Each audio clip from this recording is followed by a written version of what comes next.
تو ہم شکریہ ادا کرتے ہیں سید بابر علی شاہ صاحب کا کہ انہوں نے اتنا اچھا فارمولہ ہم کسانوں کو دیا ہے، اور ہم انشاءاللہ اگلی فصلوں میں بھی یہی استعمال کریں گے، بجائے یہ وہ دوسری کھادیں اساسی یا نامیاتی یا کیمیائی کھادوں کی بجائے ہم اسی نیچرلی فارمولے کو استعمال کریں گے انشاءاللہ۔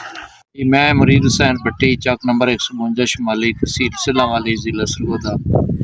میں سید بابر حسین شاہ صاحب کا بنایا ہوا فارمولہ جو کسان دوست کے نام سے مشہور ہے، وہ اپنے 3 ایکڑ گندم میں لگایا تھا، تو الحمدللہ میری بہت اچھی گندم ہوئی ہے۔ اور اس میں یہ فرق آپ دیکھ سکتے ہیں کہ اس کا یہ جو سٹا ہے یہ کتنا لمبا اور چوڑا ہے۔ ابھی ہمارے علاقے میں بارش اور طوفان یہ بھی آئے ہیں، تو اس کی ٹرلنگ دیکھ سکتے ہیں کہ کتنی زبردست ٹرلنگ بھی ہے، ٹھیک ہے۔ تو زمین کا رنگ کلر جو ہے وہ بھی سرخ میل ہو چکا ہے۔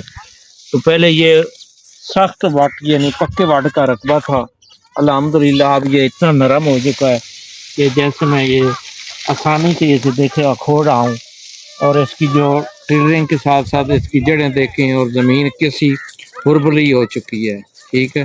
اور اس کے مقابلے میں آپ کو دوسرا کھیت دکھاتا ہوں جس میں یہ کسان دوست فارمولہ استعمال نہیں کیا، وہ بھی میں آپ کو دکھاتا ہوں۔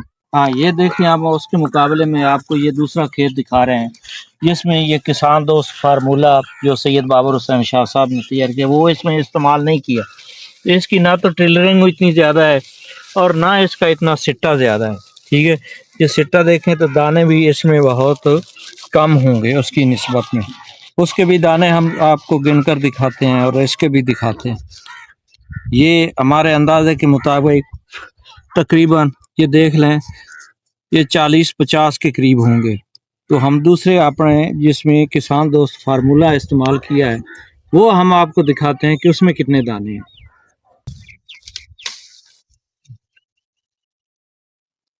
یہ ہم اس کسان دوست فارمولے والی گندم کی آپ کو دانے گنوا رہے ہیں، یہ دیکھیں کتنے ہو گئے۔